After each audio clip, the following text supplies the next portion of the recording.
All right, I'll call the regular scheduled board meeting for the Lisle Library District for July 10, 2019 to order at 7:08. Roll call, please. Marjorie Bertelli. Here. Thomas Duffy. Here. Thomas Hummel. Here. Karen Larson. Here. Jenny Norton. Here. Liz Sullivan. Here. Emily Swistek. Here. Next item on the agenda is for opportunity for visitors to speak. Does anybody wish to speak? Seeing none, we'll move on. Next item on the agenda is, we have it on here, continuation of the special board meeting. Does anybody have any last final comments or anything on it, or no? I do. Oh. And this more or less follows up with what Tom was saying, and it has to do with process. And I guess what I was envisioning, and correct me if I'm wrong, but the process, I think, would be to go to the facility committee. And this is a lot of information, and I'm really glad that he spoke to the whole team. Because I think we'd be, otherwise any recommendation that the committee would make, it would feel like it was coming out of left field without the background. So I really appreciate it. I think he did an excellent job. And I think the facility committee, I would hope, is going to come out and kind of reinforce his 1-year plan, 2-year plan, 3-year, 4-year.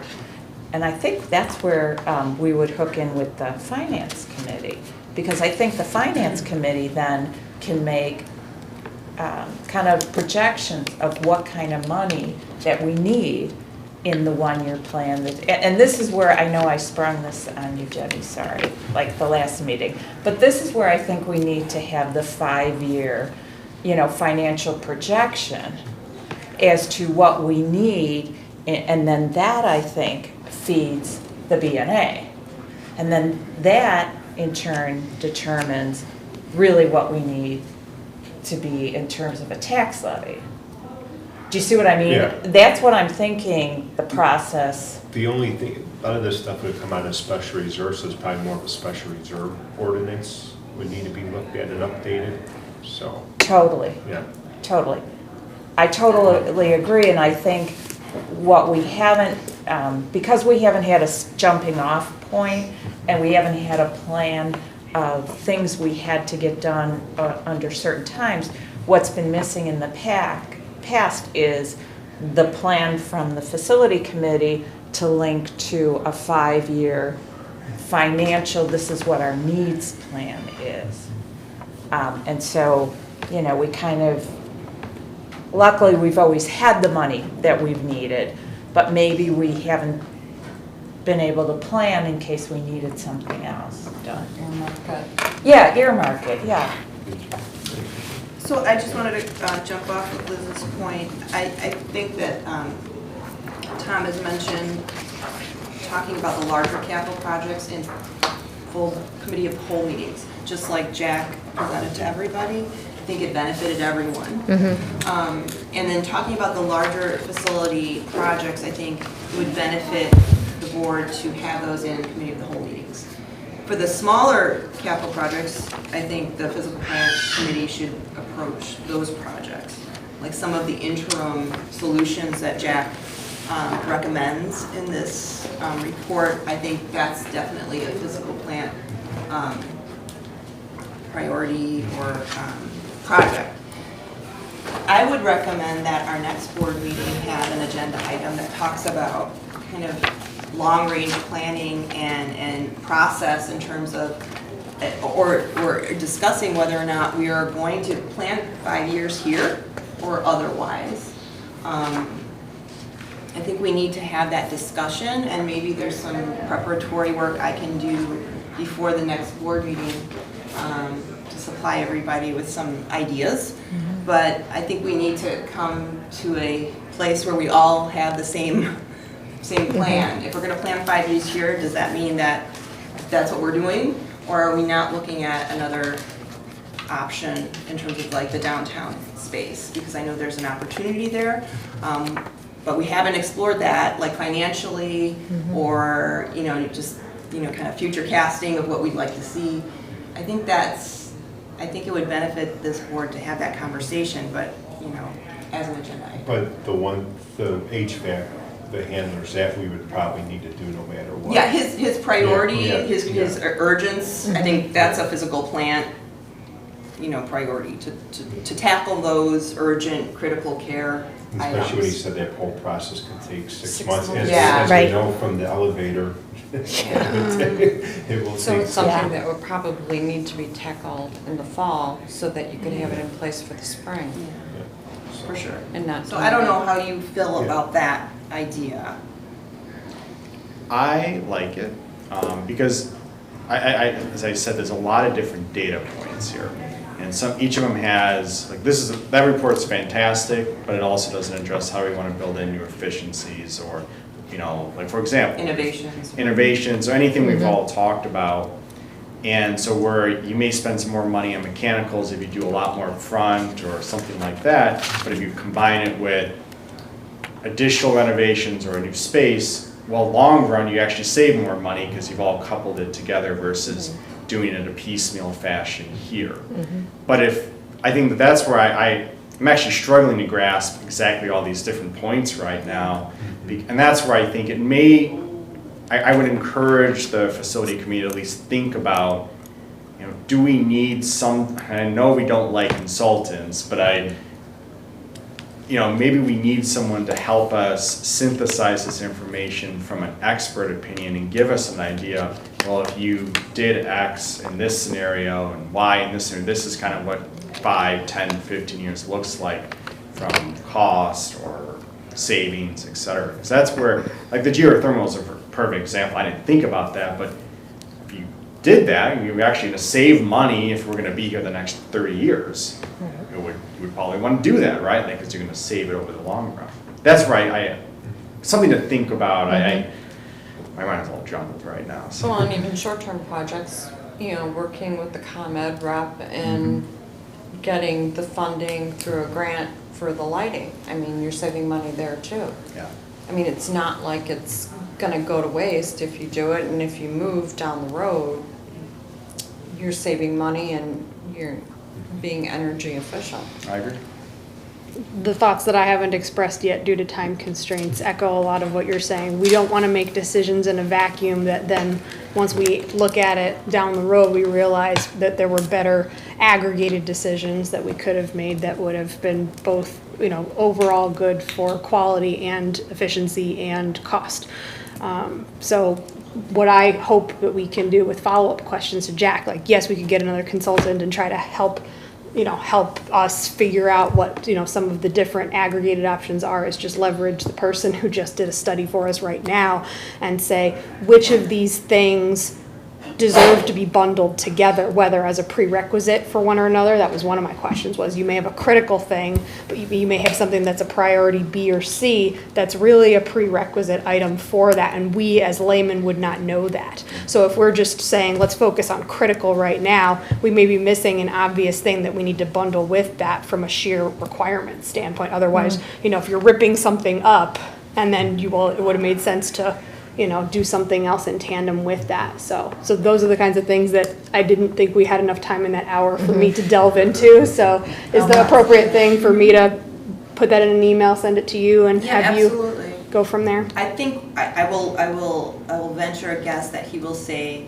I will absolutely do that. He will probably say something like, your board should determine what the priorities are, and then he can then put it in line in terms of like a prerequisite kind of order, or putting things together. I don't want him to have to try to do every scenario possible, but to at least earmark, if you do this, it would make sense for you to also do these other ones. Sure. Right. So your Or goal- this one before that one, or something like that. So your goal for the next meeting is to maybe meet as a group again to discuss Kind of the big picture. the big picture, so we're not gonna be like wasting time down the road if we wanna go left instead of going straight ahead. I mean, kind of that. I don't think we've ever established, I mean, we've all said that, our minds are open to opportunity, whether it's here or otherwise. So I think we need to have a broader discussion, and maybe by next month I can come back, or interim,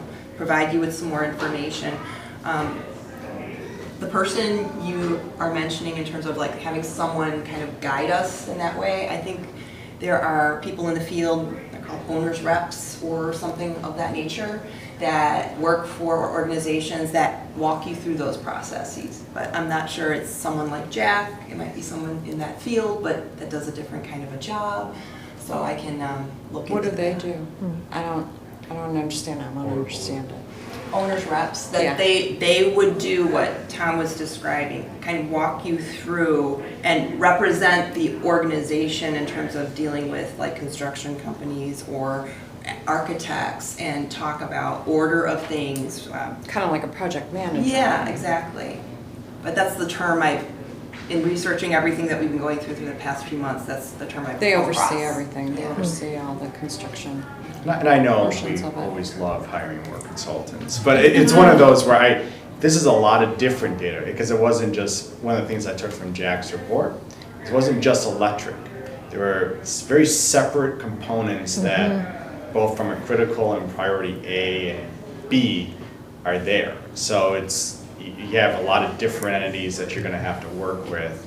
And you don't, even when you bid out this stuff, if you can bid it together, same company, that's And missed they do opportunities that, for costs. those kind of people do that for you. And I just want to remind everybody, I mean, Jack probably can do those kind of things, but for this scope of work, it was looking at our facility as is Right. to maintain it as it is. Not looking at innovations, not looking at adding like a bathroom upstairs or anything like that. It was looking at how to maintain this building and what it would cost to maintain this building as is, in terms of kind of space. So then for the next board meeting, do we want to meet ahead of time to Does the plan discuss? you're talking about, or? Well, Committee as a is a whole, I'd committee say. as a whole to Okay. figure out what we really kind of, where we really want to go down the road? Well, we would probably just make it, we'll probably just have it as part of the regular board meeting, it'll be a discussion agenda item. Probably would be what we do.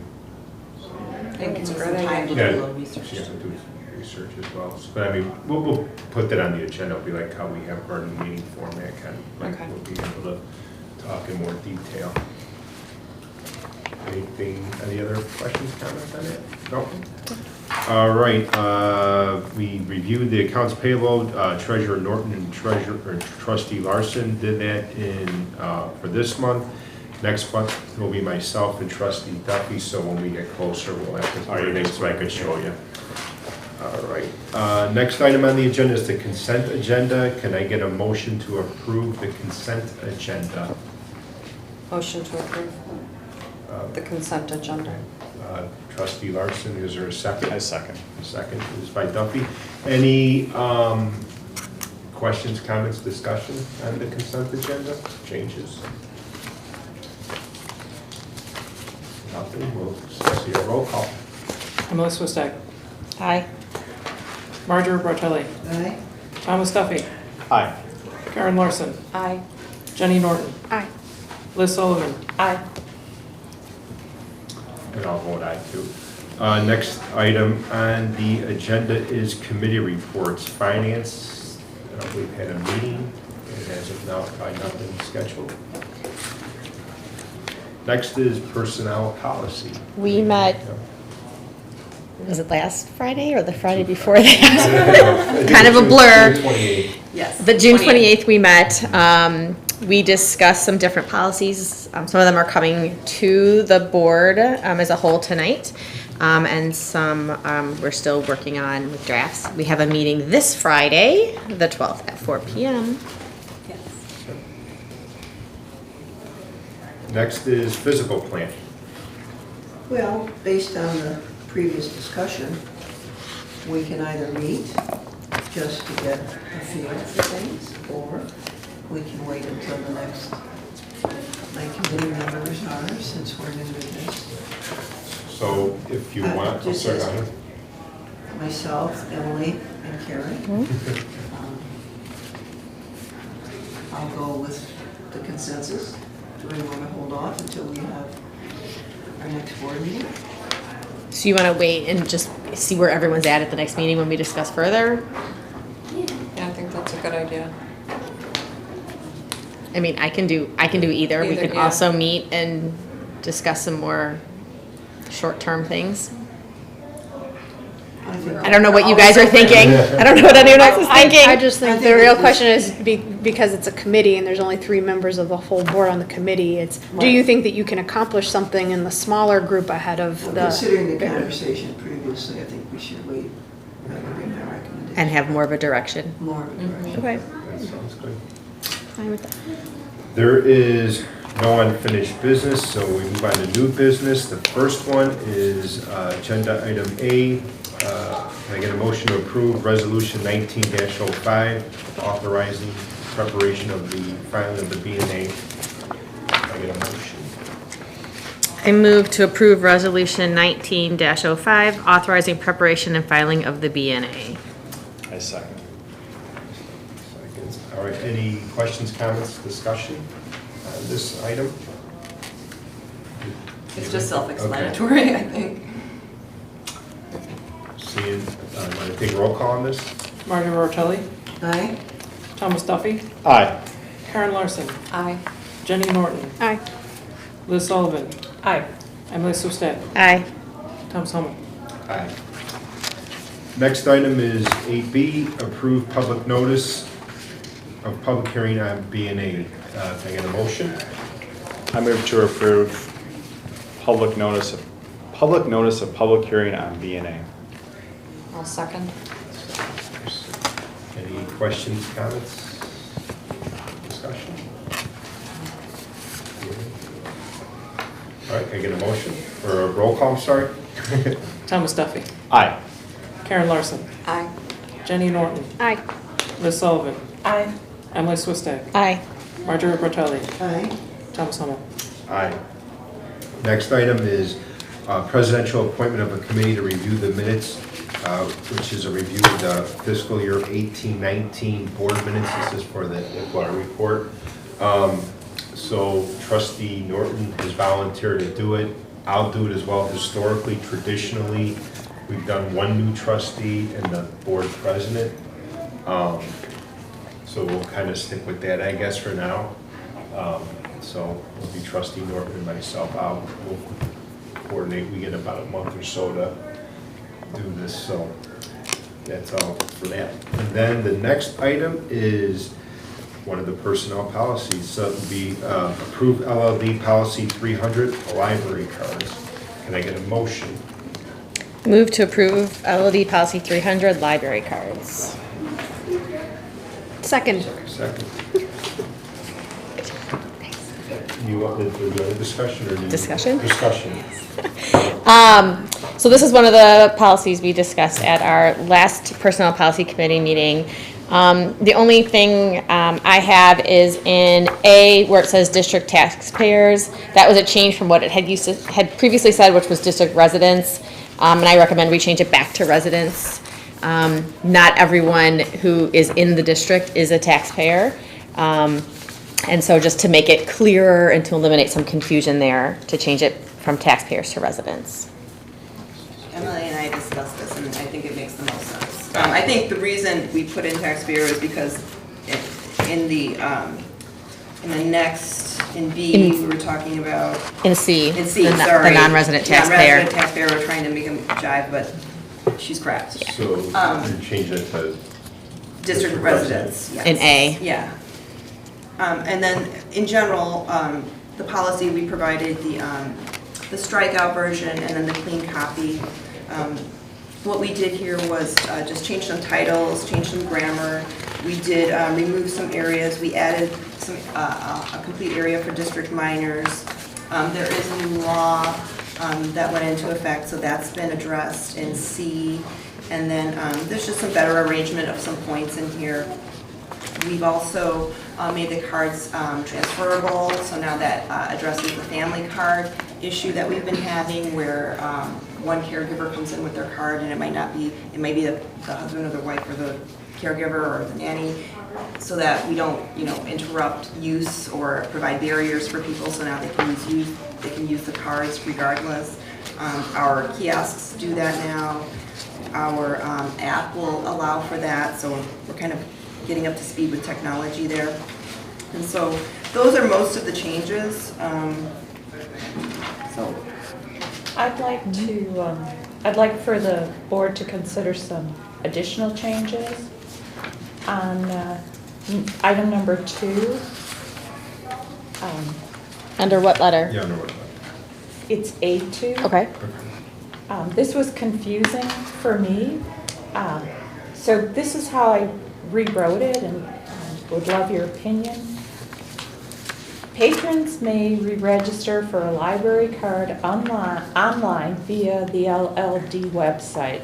However, patrons must come into the library to complete their registration, period.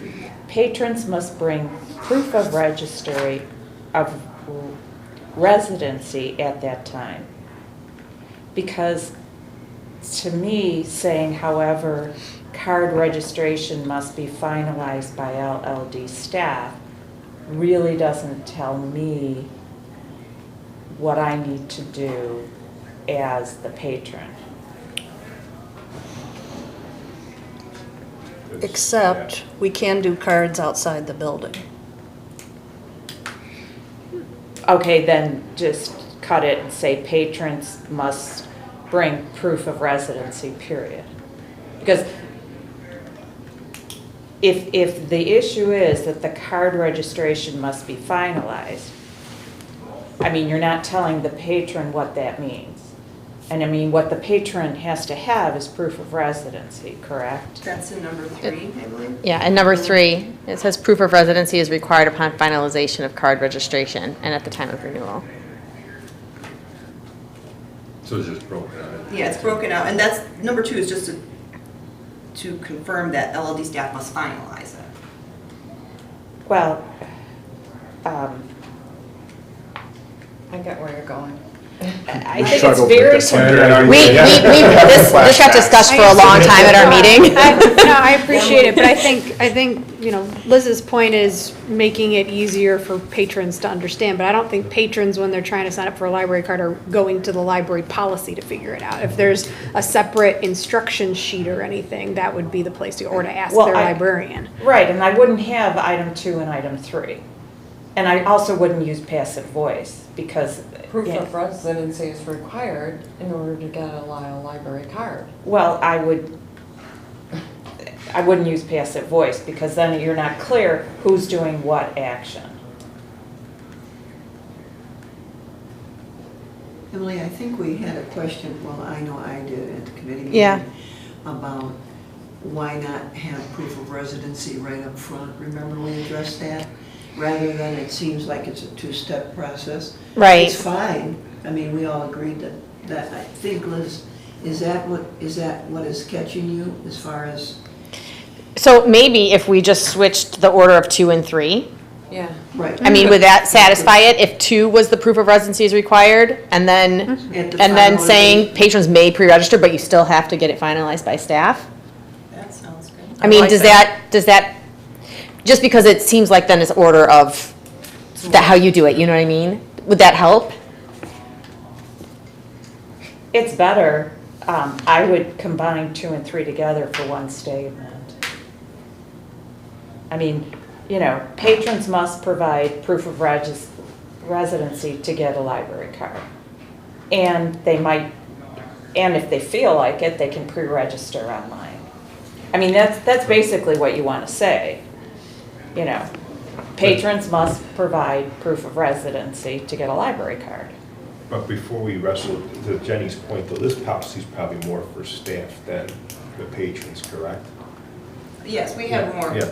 I know, but General terms what I'm and saying is, it's not understandable to me, and I'm a trustee, so I'm a patron, I'm like a staff, and I'm a trustee, and the way it was written was not clearly stated. So, all I'm saying is. So are we good with just moving, reversing 3 and 2, or do we want to go? Liz, can you read again? I think we should reverse it independent. Can you read again what your change was for 2?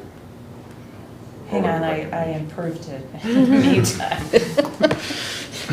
Okay. Patrons must provide proof of residency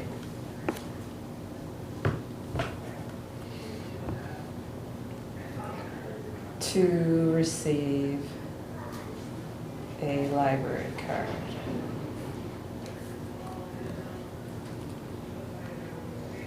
Patrons may pre-register.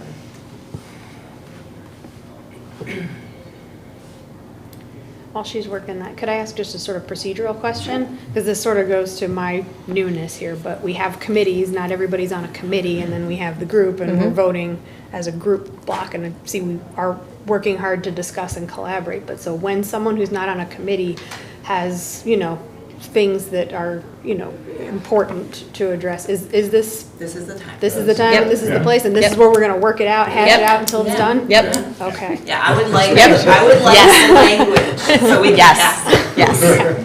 That is correct, you got it. Just have to be nice.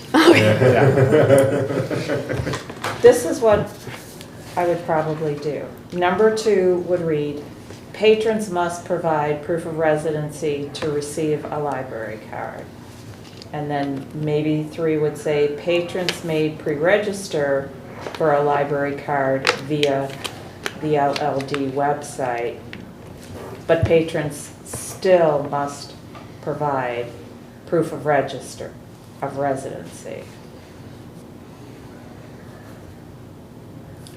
You're not addressing the renewal also. And then finalization by staff. I mean, would it just be easiest for now to just pass it with 2 and 3 reversed? And then, I mean, if we need to, we could always break, we gotta, well, We've got to- it's too late. It's too late for this Friday, but But I we mean, can if we address just it at put it up, at a future meeting if we need Would to. that be satisfactory, just to keep things moving on? Well, and I'll go on record saying that the policies should not be written in passive voice. That's, I mean, as a library, and I've said this time and time again, for us to show ourselves as an example using passive voice, I mean, you know, I'm just saying that's like an embarrassment. So go ahead, keep it. So do we want to do reverse 3 and 2? I would, I'm fine with reversing 2 and 3. All right. Does somebody want to make an amended motion with those changes, which was, I believe, the changing of, what is it, number A for just changing the word district taxpayers to district resident, and then Switching A, 3 and 2. Yeah, 3 and 2. I move to approve LLD policy 300 library cards as amended. That's, can I get a second? Second. So this is to vote on the motion as amended. So this will take care of it. All right, roll call, please. Jenny Norton.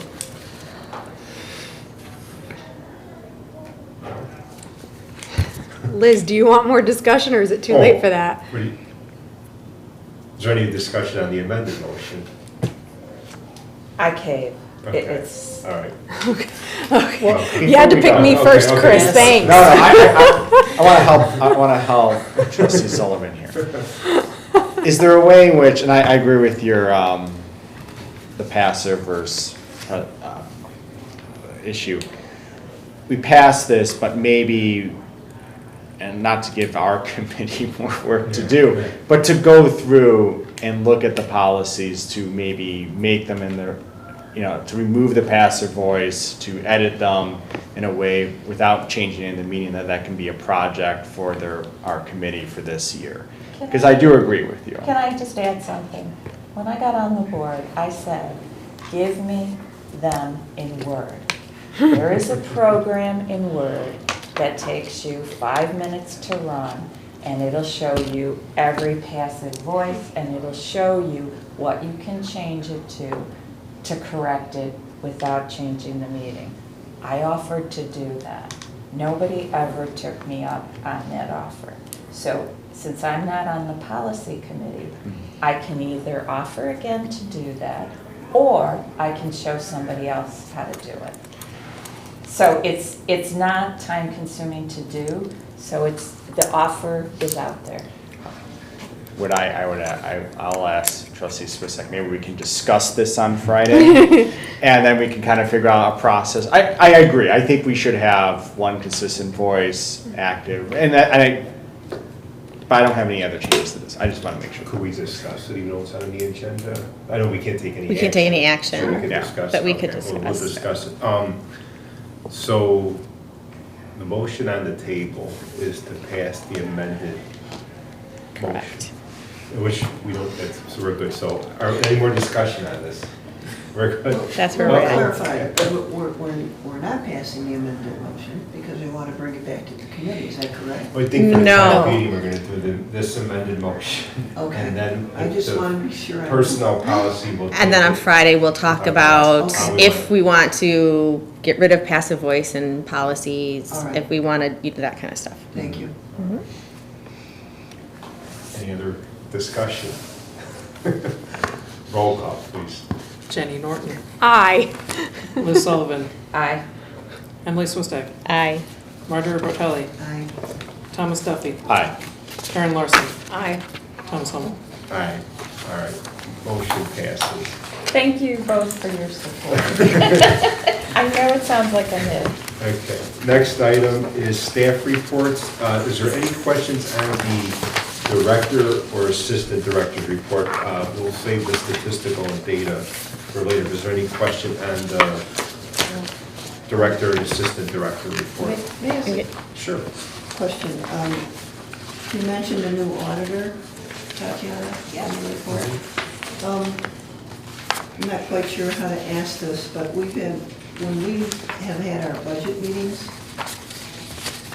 and trustees have asked about how the audit can't be finalized till the end of the calendar year normally, and it's difficult to budget in March and April because we don't have the auditors.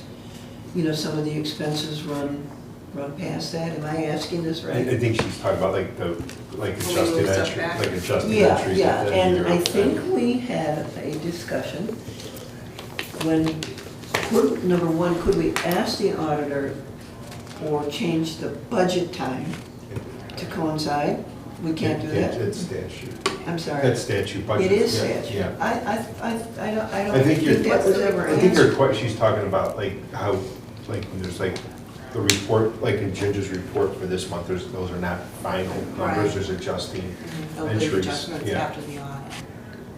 And we can't, Would you get those at the end of it, you probably get them sometime early or in the middle of the month? No, I'll get them like when he gives us our final Okay. report, yeah. so. And when will that be? I thought we October. specifically. October. We moved it to October. well, we always have the same question at the budget, well, not always. We have a question at the budget time. It's difficult to budget when we don't know. Our expenses don't come in until well after we set the next year's budget. And apparently there's no way around that. But there's only a few line items that change, right? It isn't like a bunch Right, I of. mean, We can project out, generally within a few. I mean, budgets are estimates too, but I know what you're saying, but are they, but I guess to the but question. that's why we have the B and A. Yeah, but to the, how many line items would you say probably get adjusted? Is there a lot of them or just a handful? Well, it depends how many bills we get that are Okay. related, so. So those are the most of the adjustment or timed of invoices? Yeah. Not a and then perfect there's science, payroll. unfortunately. Is it more than 10, less than Oh, 10, it's more than 10, yeah. more than 100? But what's the dollar amount? That's probably the more relevant question, a range, Maybe 50,000. so 50,000. Oh, okay. Yeah, so All right. it's, It's largely materials and That comes staff later. expenses. Okay. Thank you. But staff is pretty consistent, isn't it? Correct. So that could be projected. Staff could be projected, so is staff like half of that 50,000? Correct. So now we're talking about materials, and that would be about 25,000. Well, About. I mean, there's some materials, there could be repairs, there could be, Right. It could be different every year, depending on what happens in Right. the summer. But we could estimate it at 25,000. I mean, an estimate is, you know, That's what the close. budget is, yeah. Right. But I thought it was gonna be off by like $1 million. Oh, No. So you're saying it's closer to It 25,000? could be 25 to 100. Yeah.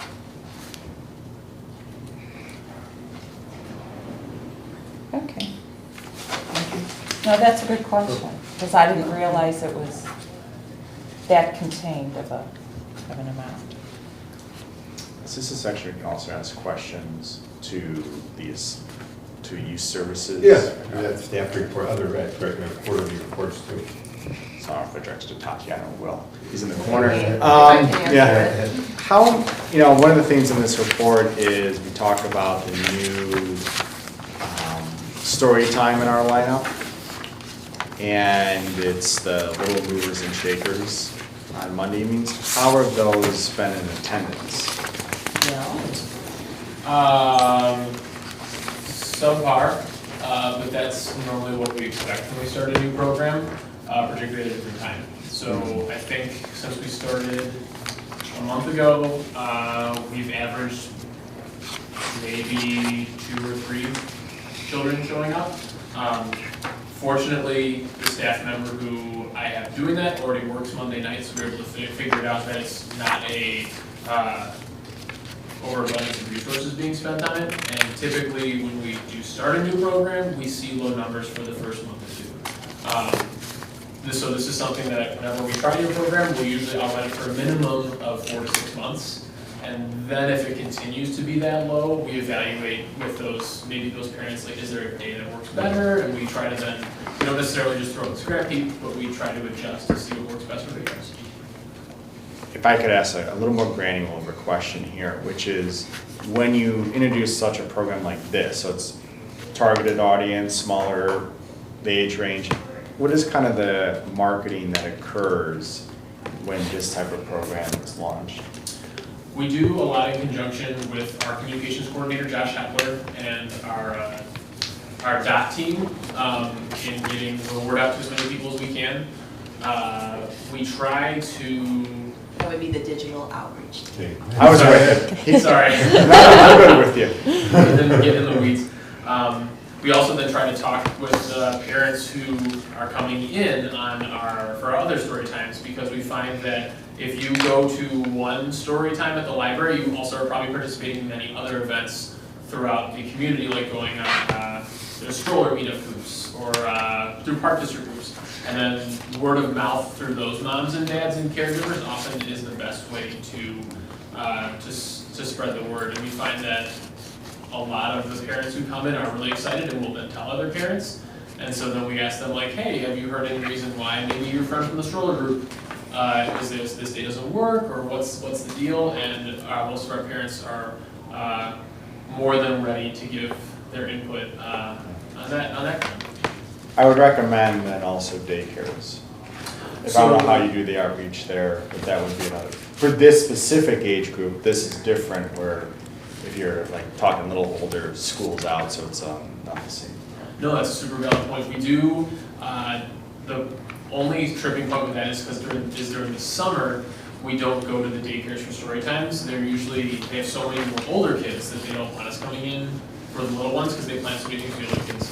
During the school year, like September, is when we really hit the daycares and then see those little ones, and that's kind of when I'm gonna inject the new story time times with the parents there.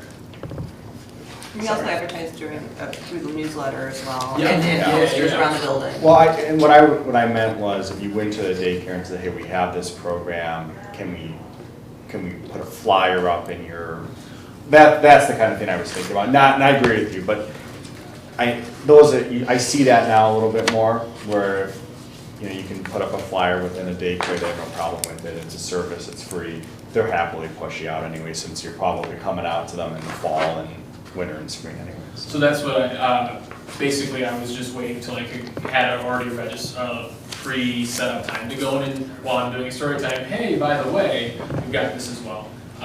But you're right, Tom, there's no reason why I had those contacts, I couldn't just reach out to them right now.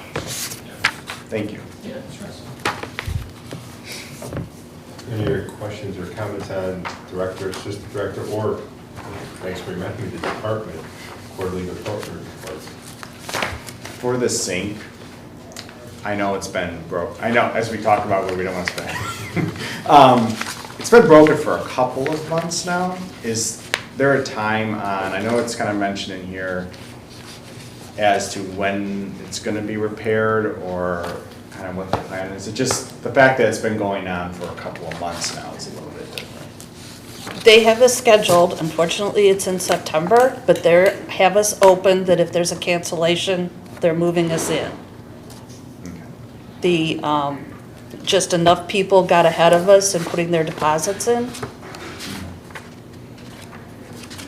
I mean, I'll make a comment on that, which is having a broken sink in your main bathroom, in your main foyer, is not a good look, right? Like, I'll throw that out there, and to have it for several months is not something, I mean, I would, if there's, I think that timing to me, if that ever, we shouldn't be accepting, I'm not saying you're accepting, but we shouldn't want that timing in the future. Like, it's a broken sink, it's something that should get fixed. There's gotta be more than one local contractor who can What's do it the- for a What's the issue? comparable with price. the sink? I know I just noticed it a couple weeks ago. The faucet is not, needs to be replaced. Okay, It's not repairable. okay, So since we've ordered yeah. new faucets, that's the, And we're For just that to waiting be for the done. company to come and put the new faucets in? it's 2 steps. It's the demolish. Yeah. The fabricator comes in and installs the counter, and then the plumber puts the sink and the piping in, This is which for happens in a couple days together. The universal. Universal design. Design, yeah. Shoot, I wish my husband would have known, he could, I mean, he does it as a hobby. I'll just say that we called probably 10, and they were not interested in our plumbing or contractors, people that do this kind of work. They want to do gutting the whole bathrooms. They were not interested in our project. See, I hate to be a bad person here, but I gotta look at Marjorie. And I gotta say, how can we know and anticipate these things and have them on the schedule, like, in advance? So that if we know something's, I mean, did this just fail one day? I mean, or was this something that was happening? I'll rescue you, Marjorie, because Jack threw himself under the bus for this when he complimented our existing maintenance plans. He said that in Jack, the FQC guy. So he, a consultant that we all agreed we liked, said we have a good maintenance schedule, and that goes to what you're saying. It's sort of like predicting the useful life of things and having these things on a maintenance schedule so that we don't wait until they break and then we're scrambling to find people to service them. It's kind of what you're getting at, right? So, but so we either do or we don't. Is Jack right or is he wrong? Sorry, this is a rhetorical question, but like, do we have good maintenance schedules or not? Well, and the breaking of the one sink that's in the bathroom, it was like perfect storm time because we were deciding to go universal design with the cutaway, ordering the countertops and then ordering the sinks that were, ADA compliant. That got done, and then we were put into a schedule with the fabricator plus the plumber, which happens to be now in September. And believe me, I was on Beth and trying to get someone scheduled sooner. And we were, and the plumber we could have, but the fabricator couldn't. So working with these 2 companies to get it done at the right time happens to be in September, unfortunately.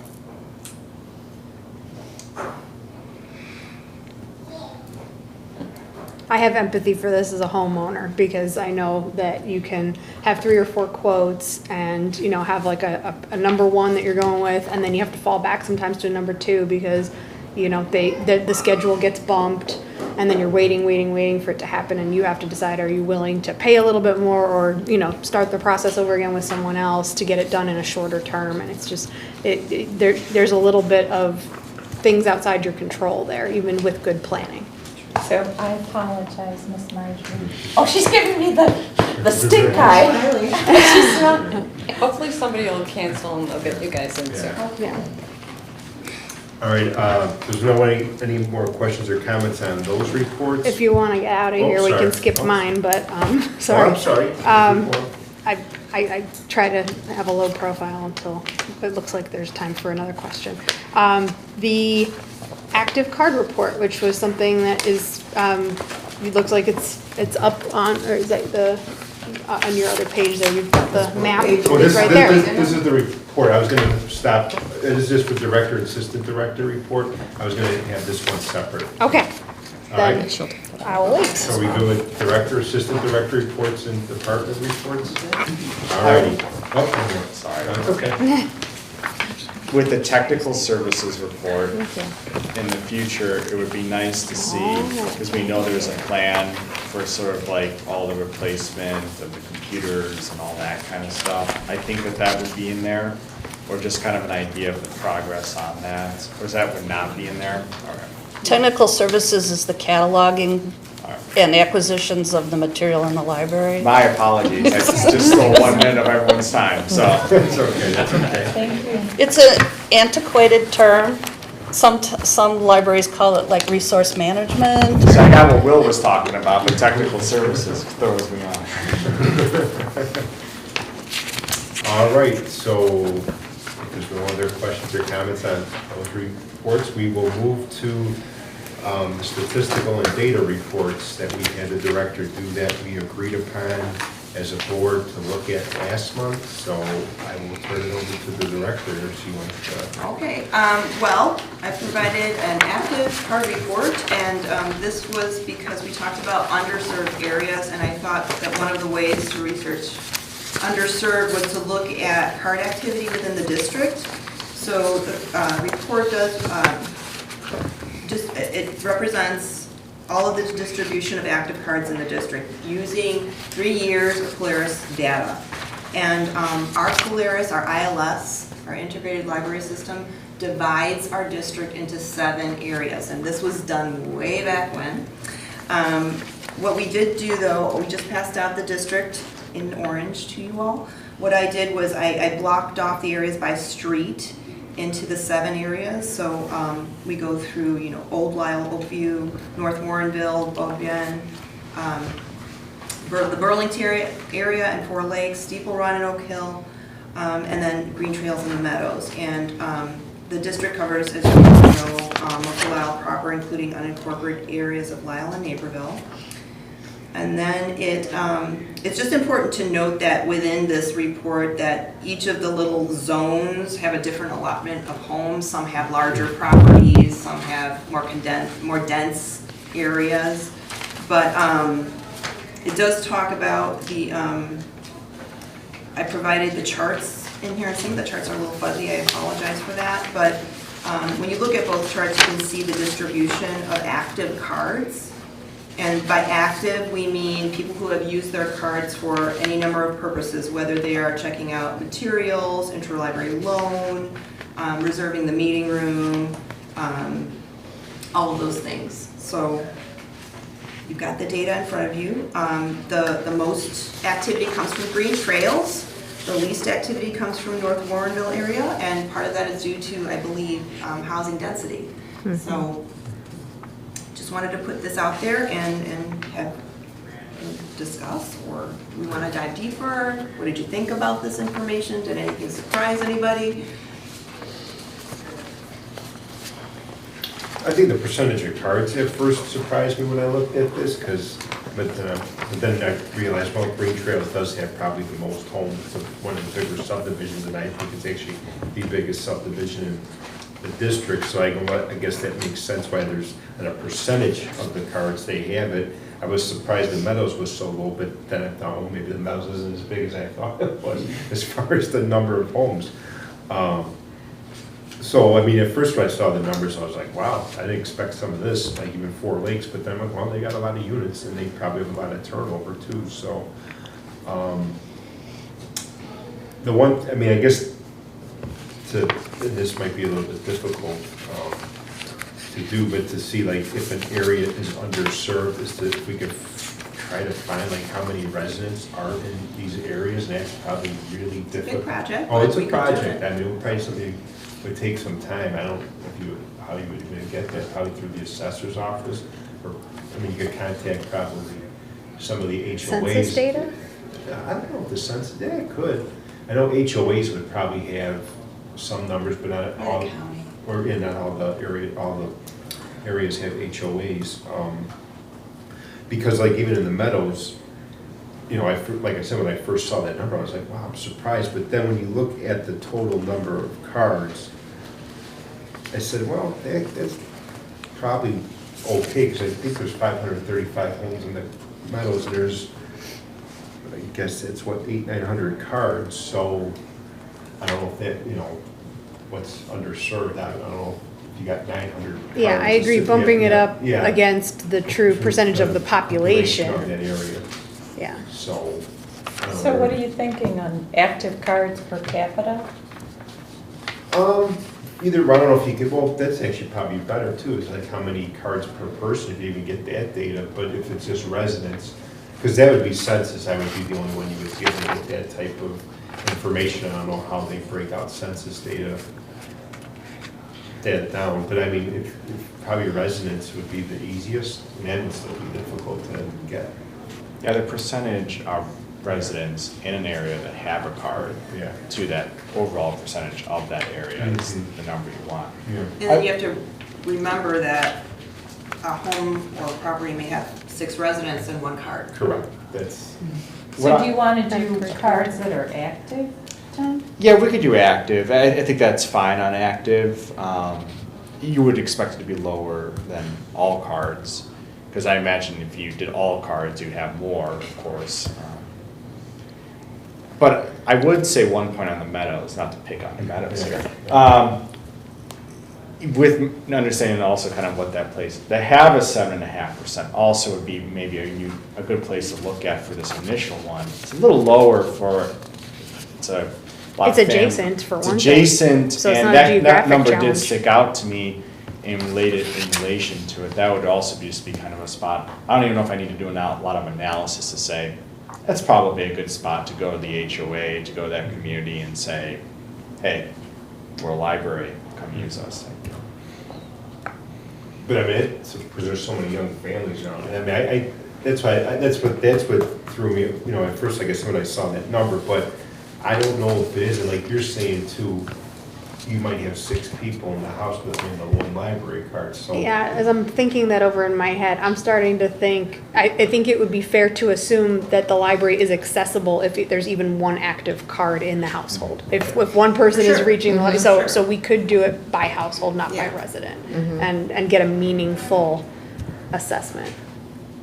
And not to make things even more complicated, and I don't know, maybe there's another, I'm just throwing this, I don't know if there's another way to look at it. And I know the library card can be used for other things as well, but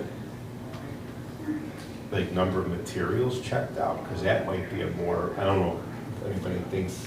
'Cause I mean, What's the goal? that's a good question too, I Are we- I think we're trying to see if there's an Outreach. area, at least if there's an area that jumps out that's, it might be across the board that it's pretty balanced, I mean, percentage, or no, number of cards per residents or households, so. So, just a reminder that these zones are No, I understand. our creation. No, but- So going to So look They're at not gonna have County, they're LLD not gonna district say- level. Right. Correct. this and that. So we can do the best we can, I think, with Sure. the zones that we have. Sure. And then do another analysis and then provide maybe Yeah. some numbers of households. And I think this is good, I mean, like the Oakview, I mean, this is, I Well, think these are pretty maybe, good. The only- depending on how many households. That's true. I mean, now when you say Burlington, 4 Lakes, I know 4 Lakes obviously is Burlington, Like, look at this map, it's better. the one up here. No, this one. The next page, No, page it's 48. a little bit. Oh, I got you. Okay, so you're even going to, what is it? Ogden, roughly? Yep. Have we ever Exactly. tried to overlay our data with, you know how the zip code, they have a zip +4? Where you have your zip code and then you have 4 digits. And I'm wondering, you guys know, you're looking. Yeah, no, I think Okay. it's in like 3117 or something like that. I don't know if it Okay. is the same 4 digit. extension at Thought it was 2204. Lisle? Well, I don't know what it is, but it's all over. I mean, It- Dollars has 3 different. Oh, we're all the I same? think so. Yeah. Never mind. So,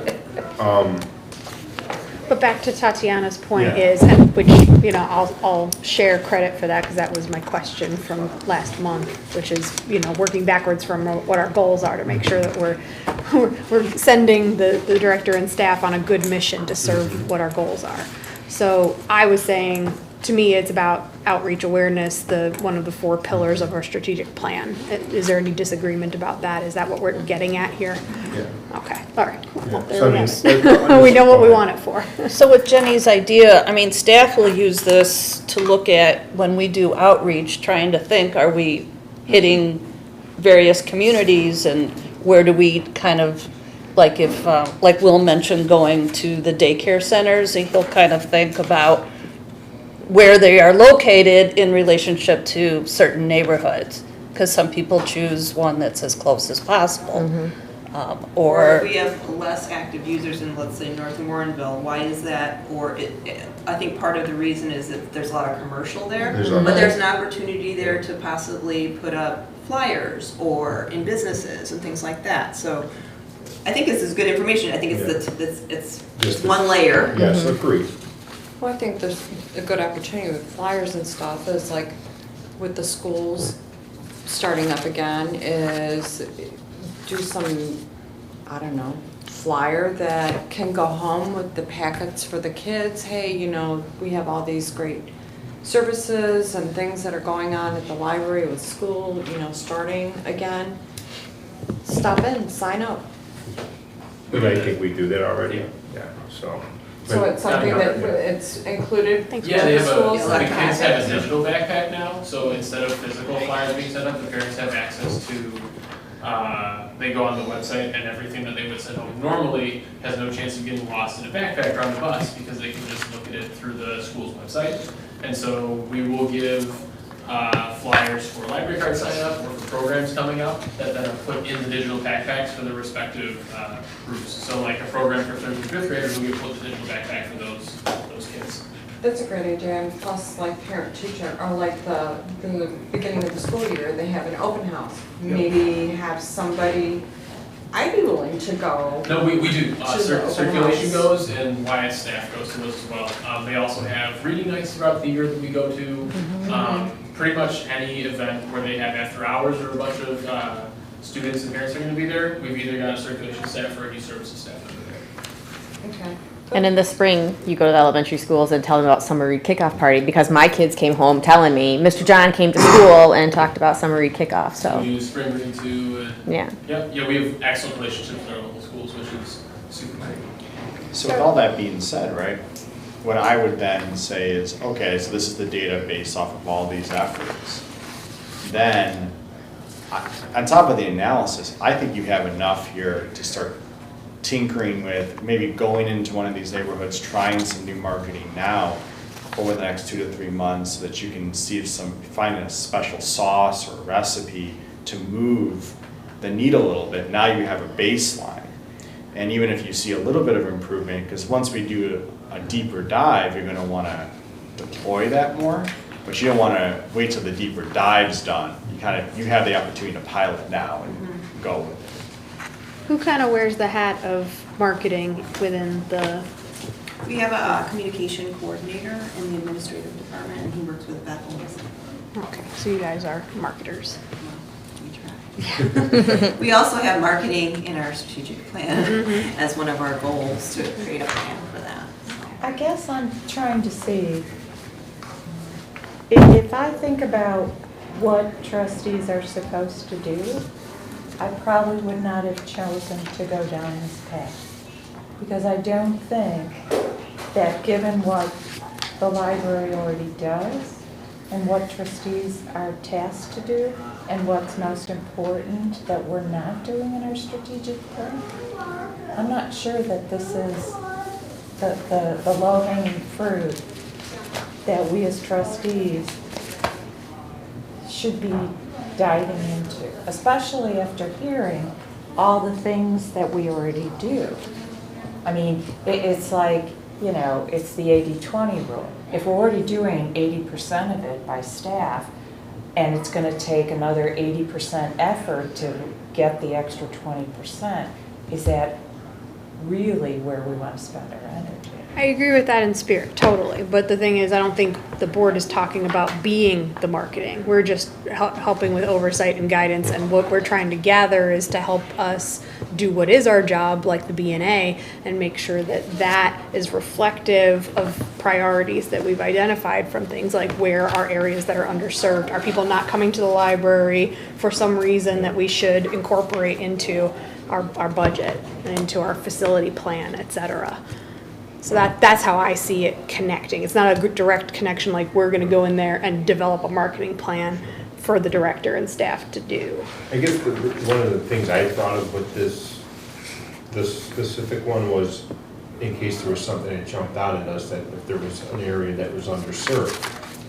And like I said, maybe we'll come across if we dive down deeper, we'll find out, well, it's percentage-wise or per residence, it's actually pretty consistent, so there isn't nothing that jumps out, not to say we still may not have issues overall, but it's something like, okay, well, that's the area we gotta hit, and then we'll be in good shape, so. So then maybe just getting the amount of active cards by each of those areas. Yeah, You know, that'll, but by I don't know, I mean, it's gonna be a task no matter which way we try to do it. I don't know, by residents? Households, that's the way to go? Makes sense. But like you said, though, there could be one card for 6 people, so I mean, then you kind of look, I mean, I don't know, that's where it gets a little bit too I would do complicated. whatever's easy. Right, well, Yeah. but it makes sense then to look at household, because you look at my household, there's 5 cards. So that kind of goes into me, so you're, So Yeah. we wouldn't, you know what I mean? Like, it would make more sense to look at it by household, okay. So because that- we have 5. So that might be the way to look at it, if you can find the households and just how many, is there at least one card Right, at a household? Because you might have 80% coverage, or. right. So I think the So next, is that what I'm hearing is, we want to kind of focus on these 7 areas, look at the number of households. Finding out how many households are in each zone is going to be a task. It is. Because this is, again, our configuration, our Right. zones. And then seeing if there's an active card, seeing how many active cards are within those households, I can try to do, maybe, if we can do that, to determine. And I would even say, if there is something, if you could come up with, if there's something out there that breaks this zone out easier for you, even though it's not the one you got here, as long as it's not too radical, I guess, of a difference, then maybe just go with that. But the goal is to see how many households, and then what's the kind of ratio between active households versus inactive households, right? And then you can see if it's, Everybody sounds good with that. but as Trustee Duffy already mentioned, I think what you see here is a good baseline for us, where we can start Right. reaching out. Well, maybe in the interest of making it a little bit easier for starters, because I'm sure it's gonna be a job. Do we just wanna maybe target one of the areas first and not the whole Yes. pie? Oh, yeah. So rather do pick the that? 3 lowest. Okay, so That's what I would, I mean, if you're gonna So you have wanna her do it. Do you wanna do North Warrenville? Maybe, Is that- I think I would skip North Warrenville since it's not densely populated, because I think the Meadows is the one that's You more wanna like, do it's Meadows? geographically Okay. closer, there's a higher population density, Yep. and yet it's the second And lowest. it just for the record, even though it's the Meadows, it does also include a little bit other unincorporated areas that are not officially the Meadows. Yeah. And then there's even Woodbridge Estates. Yep. And I don't know. No, you're right. I just Yep. don't see, I was going across 53. Yeah, no, it's got. So, We'll focus on the meadows, and if we can do more, we'll do more. Because I think focusing on the Meadows, we'll find out if it has anything to do with geography or not. It could be other demographical slices that are happening here. And I could help you with the holes. I know. But that's just for the Meadows. Like I said, there are other areas, so, but I Yeah. could at least get you a starting point for the map. Maybe come to a meeting. Our meeting. So, any questions on this report? I know it was the second one, but any more on this report? You got enough information, right? I think so. Okay. And then, so we will continue, and then the second one was as far as the visitor report. Oh my, this one was quite the report. And I have to thank Chris and Beth for helping me parse through all of the numbers we could go through. This is our visitor report, and this was because the board was interested in looking at our monthly, our weekly, our weekend statistical data. So what we focused on was fiscal year 18-19, and all of the numbers, all the data that came from, that was used in this report was supplied via our people counter device that is at our front doors. And it's also, we also use the online calendar software that records how many people attend our larger programs, because that was another piece of the pie in terms of like examining all of our visitors here. So in summary, our most visited months are July, March, October, and June, mostly the warmer months. And then the least visited months are December, February, November, and January. Not a big surprise, they're very cold months. Another kind of thing that came of this report was that though we are open on Saturdays and Sundays, the visits are somewhat similar. We've got a lot of people coming in on Saturdays and Sundays. And we are only open 4 hours on a Sunday. So that was interesting. We do, in fiscal year 18-19, we had 4 major library-wide programs. I mean, the big ones like Summer Read Wrap-Up, or we had a Star Wars Reads Day, we had our Harry Potter Day in March, and then we had the Summer Read Kickoff. So those were our big number days. And obviously we have higher door counts on those days. So the board had requested, I think it was Trustee Duffy that said he wanted to see, what was our average, if you had to subtract those big days out. So that's in this report as well. And when you take the averages, it's somewhat similar if you look at the whole year.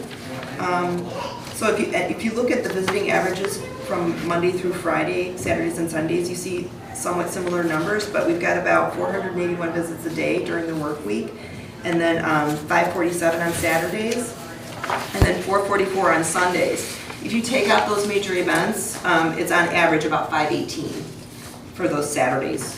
So we can go through the charts. I mean, they're here. I don't know if you want to talk about the results, but I was think it was surprised. interesting. I was surprised with the Sunday. Yeah, me too. I broke them down into hours, if anybody wants to write those down.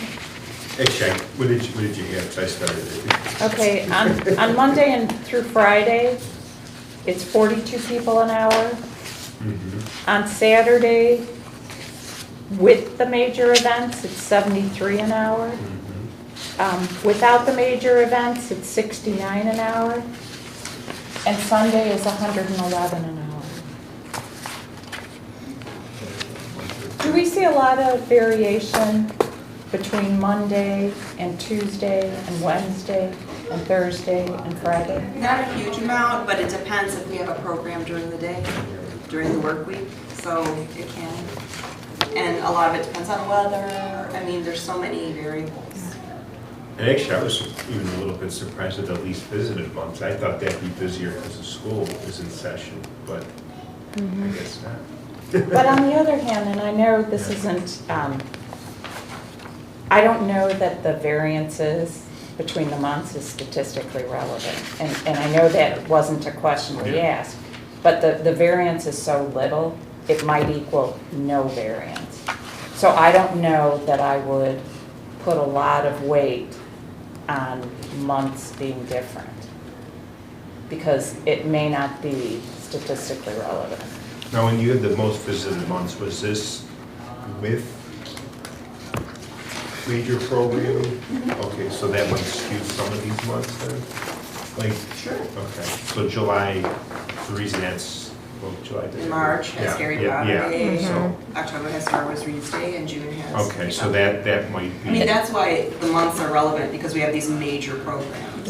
And that's been asked before, because there's that curve. People, there's more visits during the warmer months, or where we have larger And programs. December has 3 days we're closed. Right, a lot of holiday closings Yeah. affect attendance. Sure, that too. Or if we have a storm day, we're So closed. monthly could actually, I guess to Liz's point, that range may not be that great, all things considering, monthly.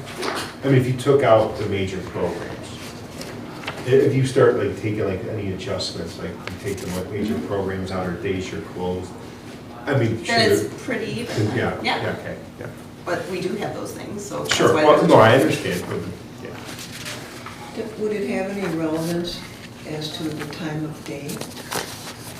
It depends on, again, if we have a story time on those mornings, or I'm if just we have a thinking as far program. as staffing goes. I mean, if there's a time of day that is more busy on a regular basis, you know, would we want to consider more staff at a certain period of the day versus? Is that, I mean, is that what we're No, trying to find out? No, I'm just thinking outside of the box here. Well, that's the way we're talking about. Well, I mean, What's the goal? Again. well, I guess, well, this, well, I mean, there's probably a couple things to look at, but I think to Marge's point is, I mean, if you're just looking at, I don't know if we want to go down this rabbit hole, but like the whole staffing levels, like at the right time, maybe you do need more people at a certain time or not, I don't know. Maybe we're staffed correctly, so. Well, I'm not suggesting that we aren't. It's just Yeah. a question that I popped in my head.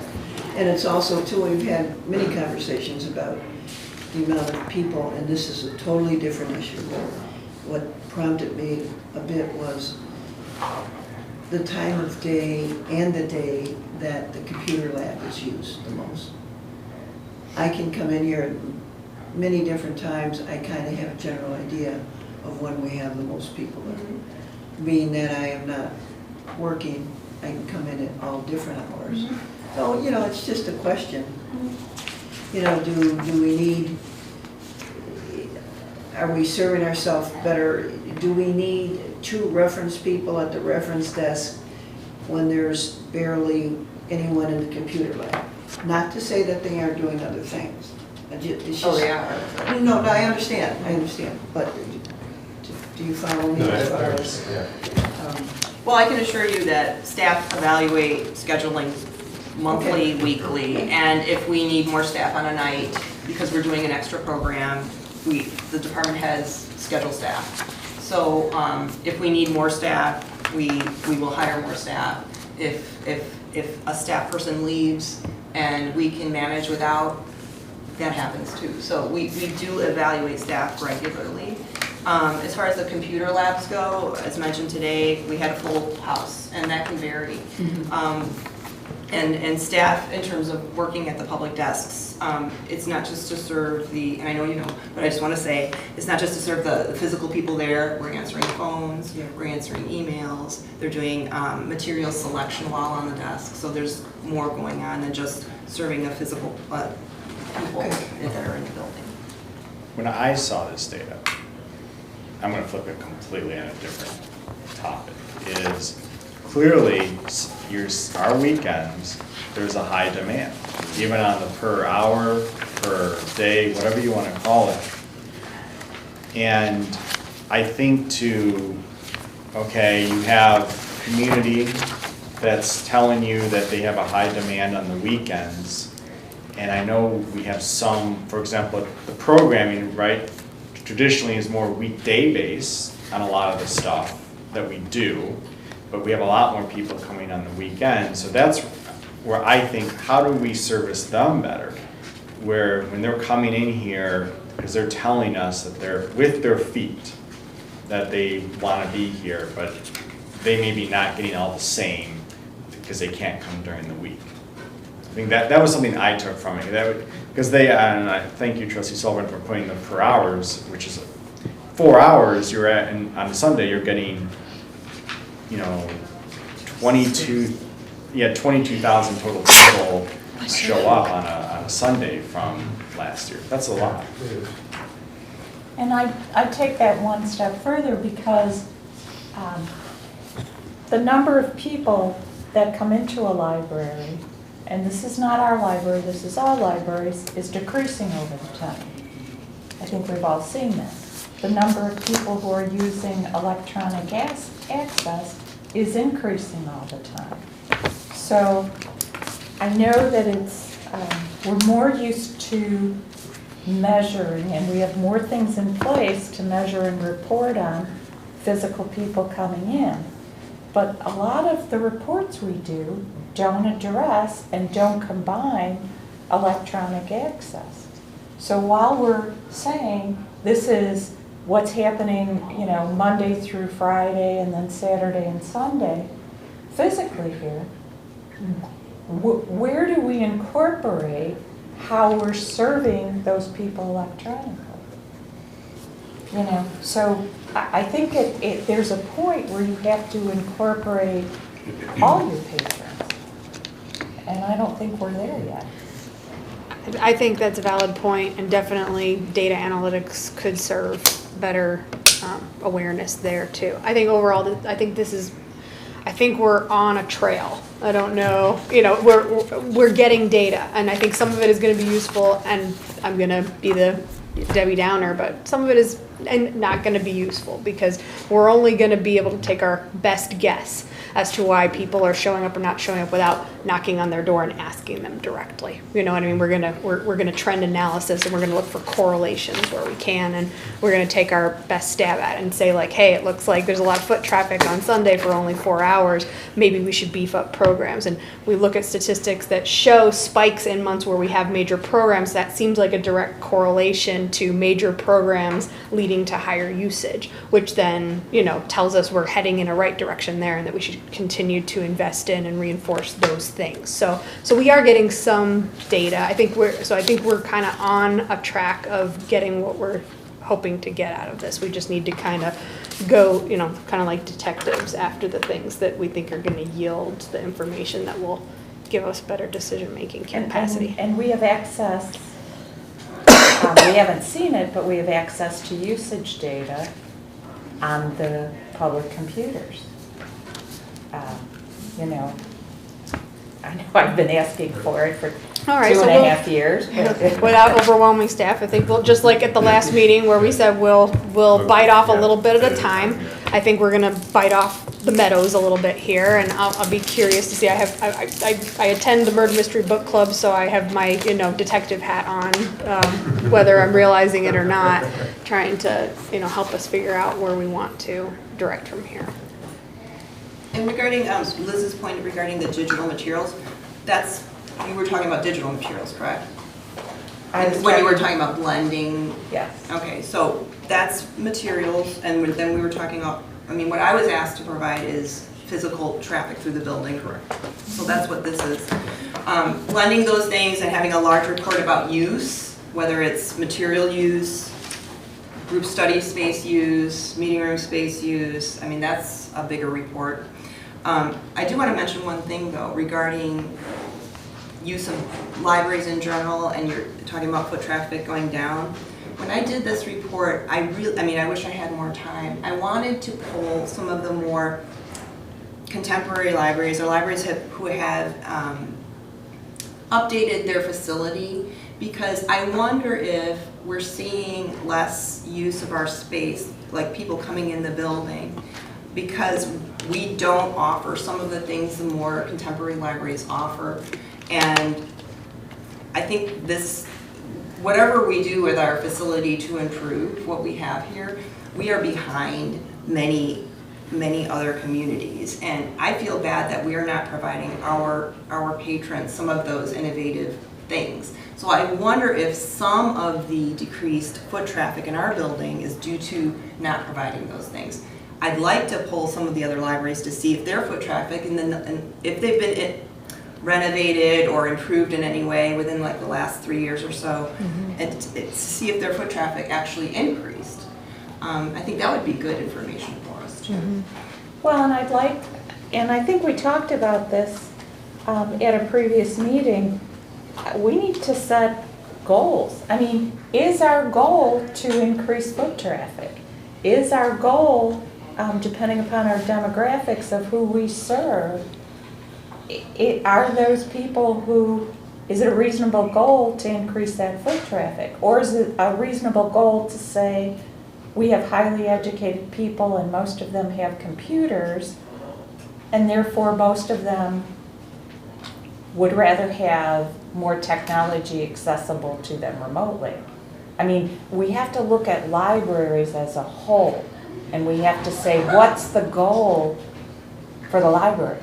It may or may not be increased foot traffic. Agreed, but we also have to look that we serve all demographics. So we provide summer lunches for people here who may not be able to afford that. So it's the beauty of a public library is that we serve all demographics. We serve the people who can afford their own computer, and we also serve the people who cannot. Right, and when you go and talk to these other libraries and ask them about physical upgrades that may or may not have increased traffic, I would encourage you to also ask them about their digital upgrades and what are they doing to, have they done things digitally that are increasing digital traffic and serving digital clients? Because I don't want us to only serve the people who physically walk in the door. Sure, yeah, we serve everybody and different formats for different folks. I think it's about meeting the needs of the entire community. So if people want digital access, it's our role to provide that digital access. If people that can't afford the internet and don't have a computer, we're here for them too. And I think that's what I like about this data is kind of we're peeling back a couple of onion spots here because I think we're getting an idea of okay, why, where are our patrons in our community? How are they interacting with us in a little more of a detailed way? In order for us to make better decisions on resources and where they're going. Any other questions or comments on this report? Are we good with it for now? Yeah, but is there a place in the meeting where we talk about the next step we want to take with data gathering? Well, we're going to look at the meadows for the first report, so I think that's what we're going on that one. Okay, and I think we we'll need table to be the digital usage data for I now? think we need to be specific, though, to give Tatiana exactly what you want, because otherwise, We're going to look at the number of or households with cards, active cards, correct? Is what we decided for next month. Number of households within the meadows, if we can do more, we will provide that. Yeah. But was there more? If your source for that includes demographic data,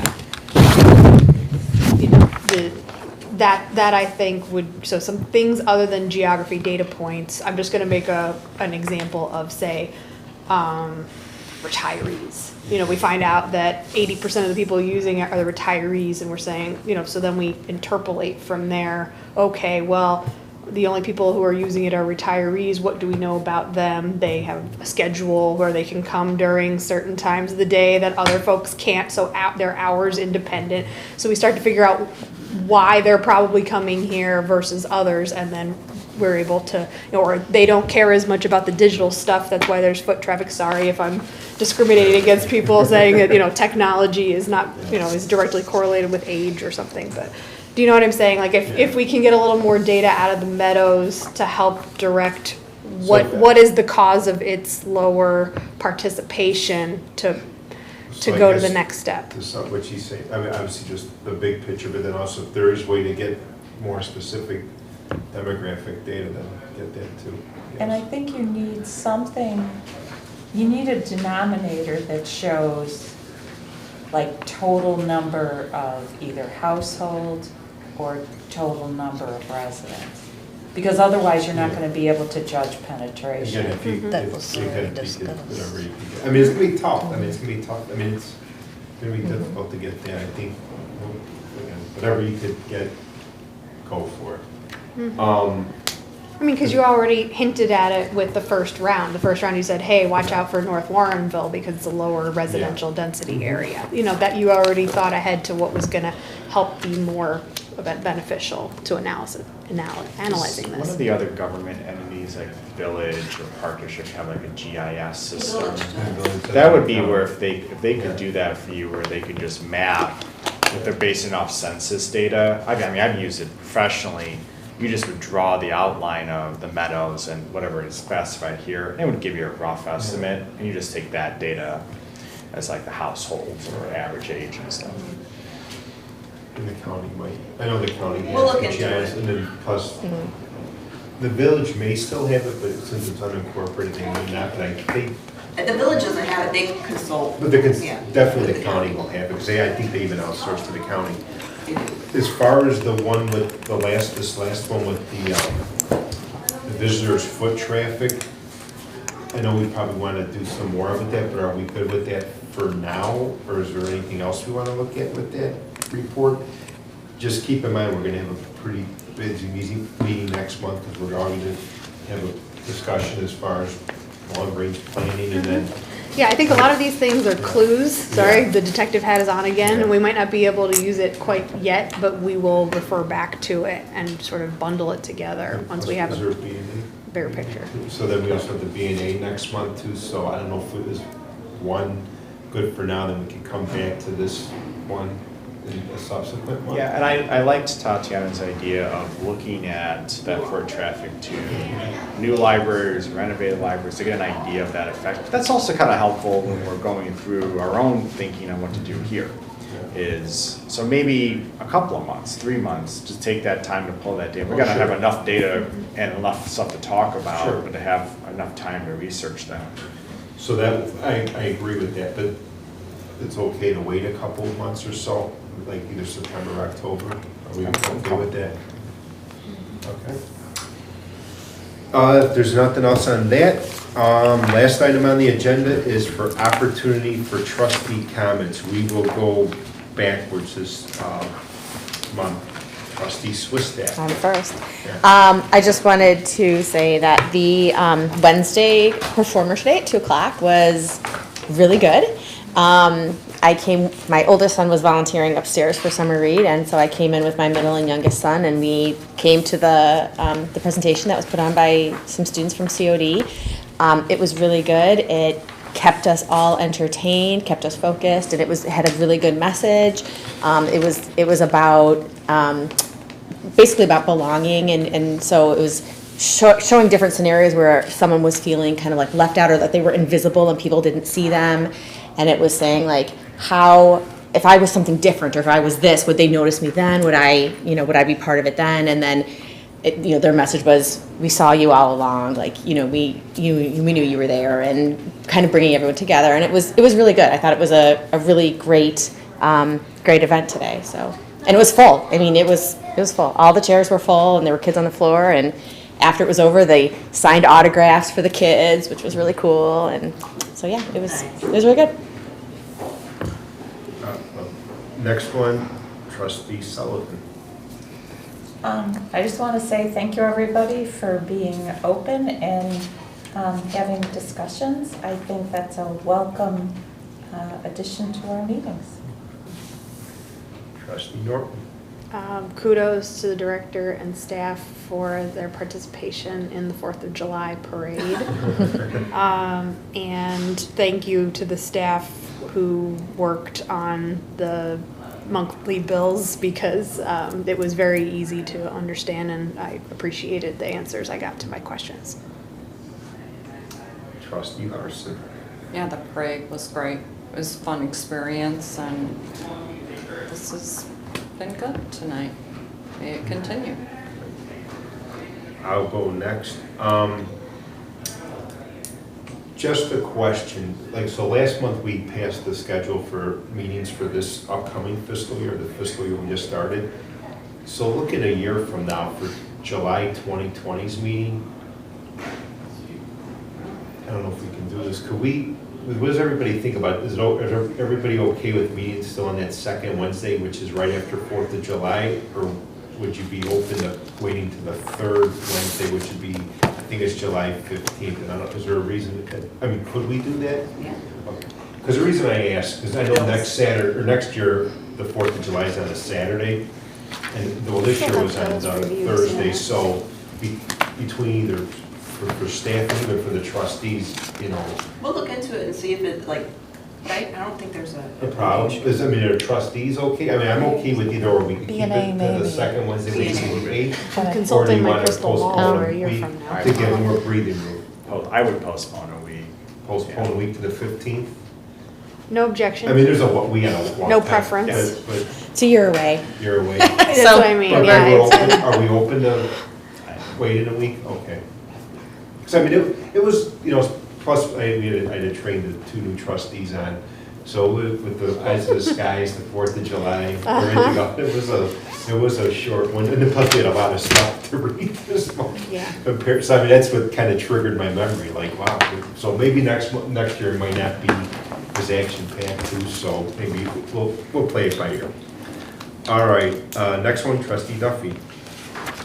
I'm gonna echo Trustee Norton, that's a lot of data you guys gave us in new forms. I really do appreciate it, because graphs are not always the funnest thing to do.